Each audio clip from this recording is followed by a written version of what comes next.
স্বপ্নের নায়ক উত্তম কুমার। দেখুন, মহানায়ক কেন মহানায়ক সে তো আমাদের সকলেরই জানা, এবং মহানায়ক যে খুব সুন্দর গান গাইতেন সেটাও আমরা সকলে জানি। কিন্তু উত্তম কুমার যে সঙ্গীত পরিচালনা করেছিলেন সে কথা কি জানেন?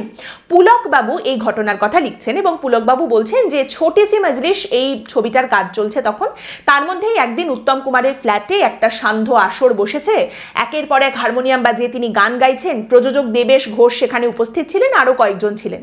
এবার খুব সুন্দর আসর জমে উঠেছে, গান বাজনা চলছে, ইতিমধ্যে উত্তম কুমার ওই আসরের মধ্যে থেকে উঠে একটু টয়লেটে গেছেন।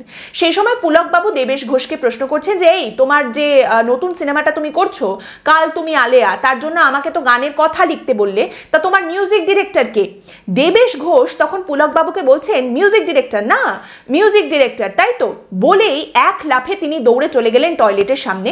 এবং পুলক বাবু লিখছেন বন্ধ দরজার সামনে ওই দরজাটায় দুম দুম করে ধাক্কা মারতে মারতে দেবেশ ঘোষ তখন চিৎকার করছেন, এই উত্তম, তুই আমার কাল তুমি আলেয়ার ডিরেক্টর, মিউজিক ডিরেক্টর, বুঝলি?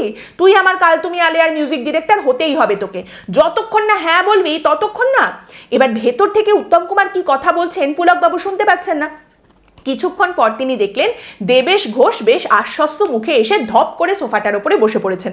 মানে উত্তম কুমার রাজি হয়েছেন মিউজিক ডিরেক্টর, সঙ্গীত পরিচালক হতে কাল তুমি আলেয়া ছবির জন্য, এবং এই ছবির 3টে গানে সুর দিয়েছেন উত্তম কুমার।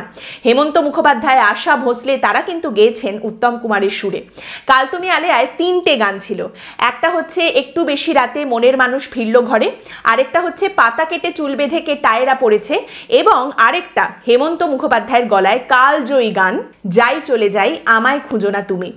এইবার থেকে এই 3টে গানের মধ্যে কোনোটা যদি কানে আসে, অথবা নিজেই যদি ইউটিউবে গিয়ে একটু সার্চ করে কোনো একটা গান শোনেন, অবশ্যই এটা যেন মনে পড়ে যে এই গানগুলো সুর করেছেন মহানায়ক উত্তম কুমার।